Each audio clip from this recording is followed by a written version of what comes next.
welcome to Currently Kirkland. I'm Pam Jardine. In this episode, we share how volunteers are increasing Kirkland's green factor, how a unique program teaches teens valuable lessons, and how you can be safe this Halloween. The City of Kirkland has close to 500 acres of forested and natural areas in our city parks that make neighborhoods more healthy and attractive. These ecological expanses enhance our water, air, and land.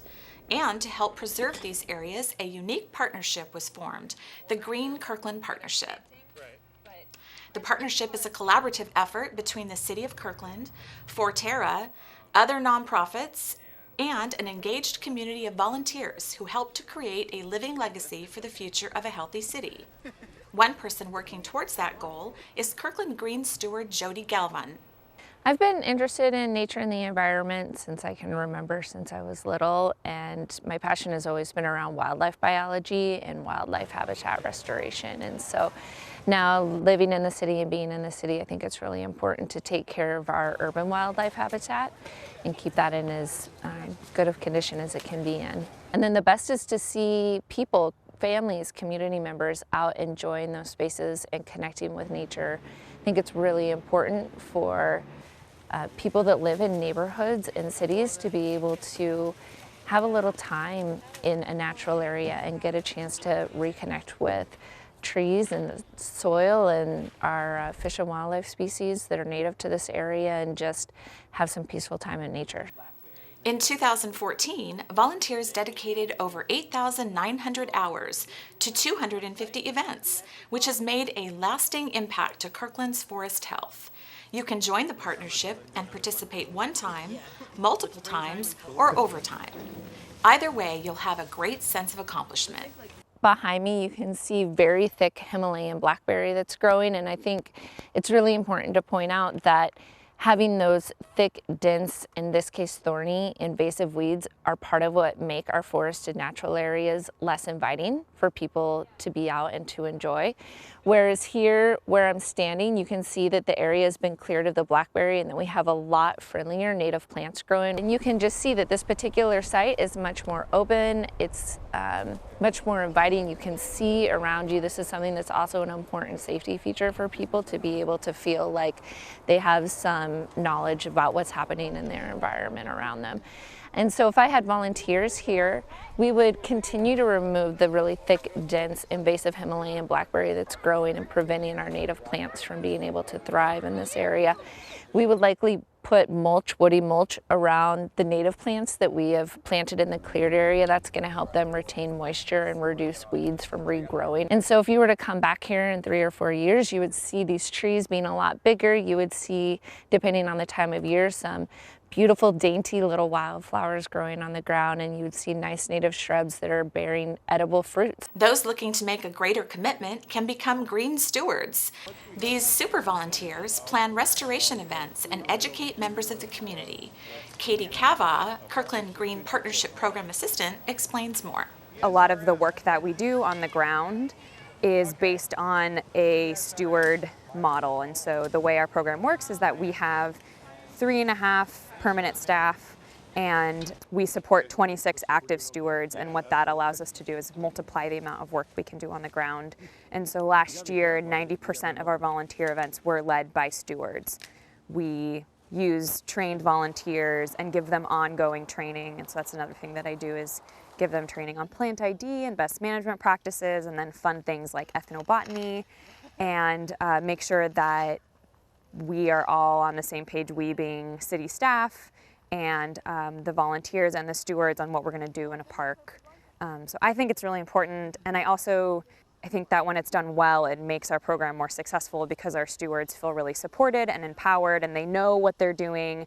And also we as staff are often congratulating them on how far they've gotten, because they're often just looking at the next patch of blackberry or ivy to get out of the park, and they're not kind of looking backwards at all the work that they've already done. So a lot of what we do is just tell them how awesome they are. Becoming a steward requires dedication and a certain set of skills. You need to be really committed and dedicated to your particular park it's important because the city will invest a lot of resources in the stewards and training them and making sure that they have all the supplies and tools that they need to be able to lead volunteer events successfully.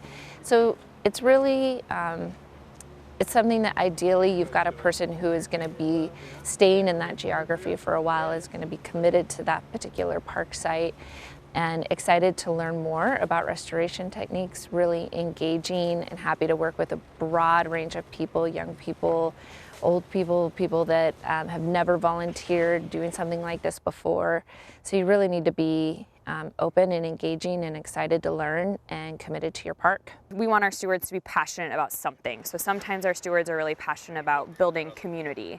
And so hosting restoration events are a way that they can bring people together in their neighborhood and have them volunteer in a park, and they can build community. Other times our stewards are really passionate about building wildlife habitat, and so they can come into a park and do restoration events, and that's a way to increase the habitat value in a park. What I think makes a good steward is that they're passionate about something and they see urban habitat restoration as a way to accomplish that goal, but the same thing doesn't bring all the stewards to the program. So I think that makes us a stronger program because stewards are excited about different things. Looking at the bigger picture, the city created a plan to envision what the natural areas should look like by the year 2035.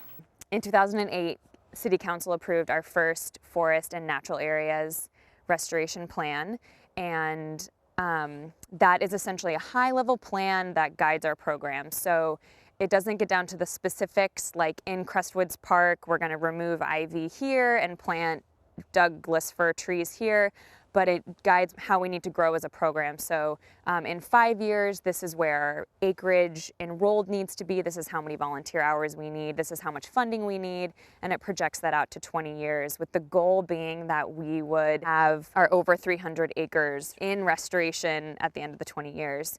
Well, in 2012, the city of Kirkland annexed the northern neighborhoods, and so we grew as a city not only in population but also in acreage. And so we are in the process and almost done updating our 20-year forest and natural area restoration plan so that we are kind of resetting the clock.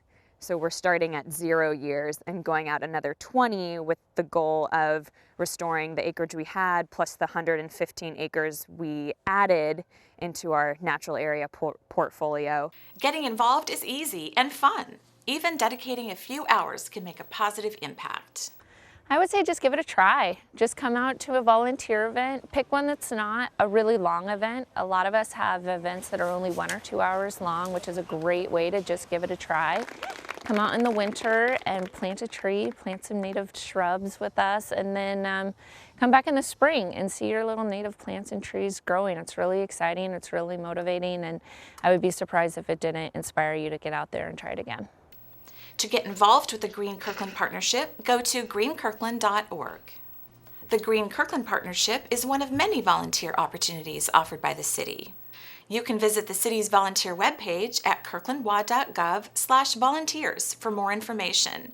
Or better yet, attend the Viva Volunteers Fair, where you can talk with representatives from agencies who have volunteer programs in health, education, arts, public safety, animals, housing, and more.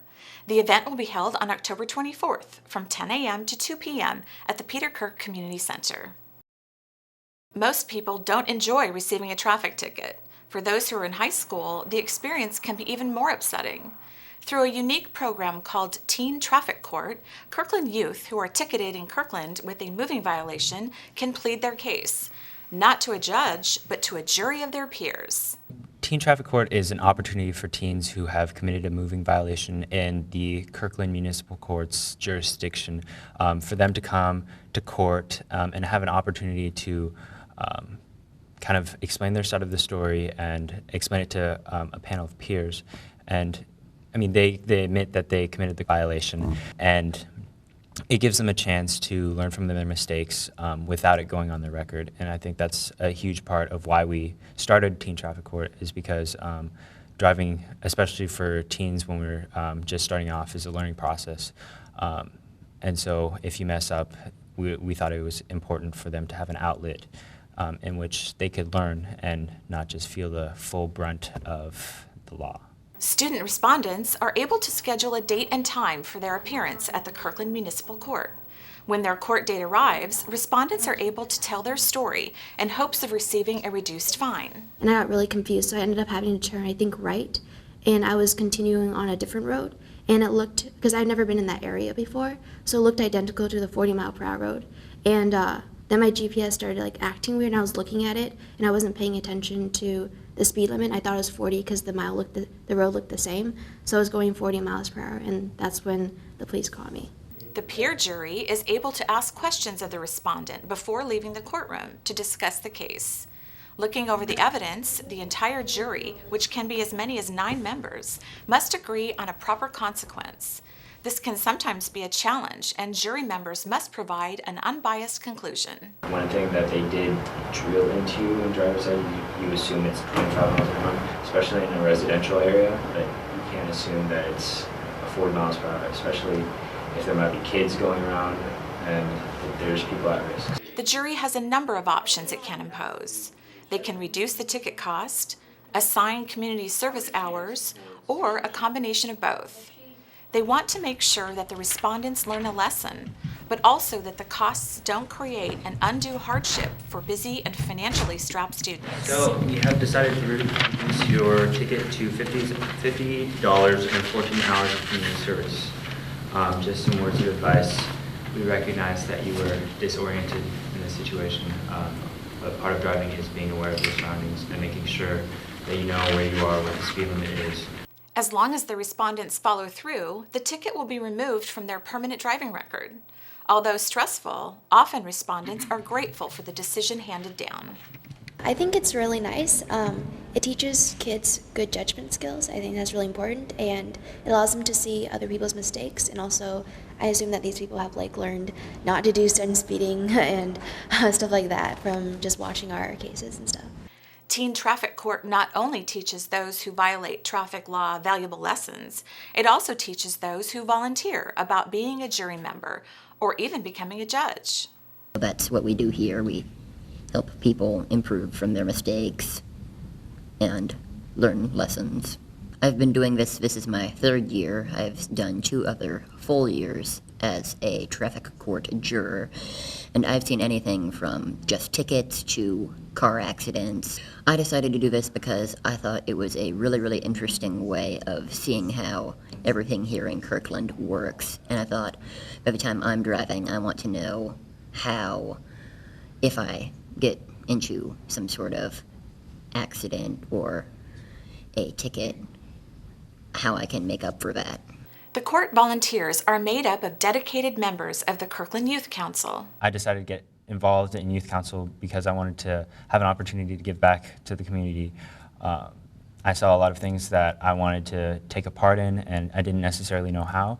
And actually, my neighbor recommended the council to me, and I felt like this was a great way to get involved in the community, meet people that I wouldn't normally have a chance to meet on a regular basis, and serve the community and feel a sense of involvement, like you're making a change and you're making a difference in the community. To learn more about Youth Council or Teen Traffic Court, visit kirklandwa.gov/youth.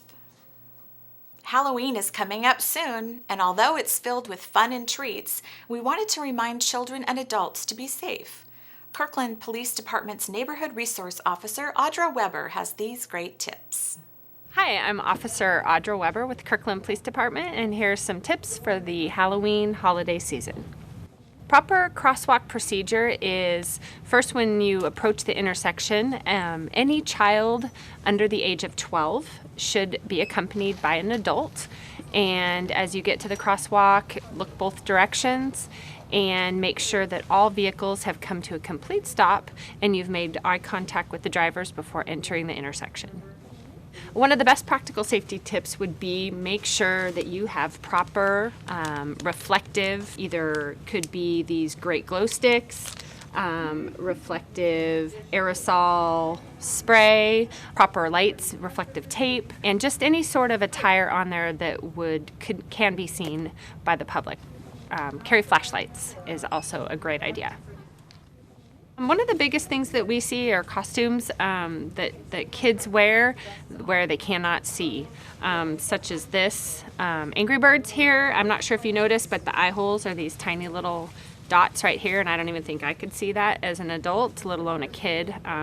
My vision would be greatly obstructed. So a good alternative to that is the face paint and the face makeup, or as was suggested here at the Halloween store, possibly foregoing any sort of face or costume or makeup and just doing something with the hair or hats.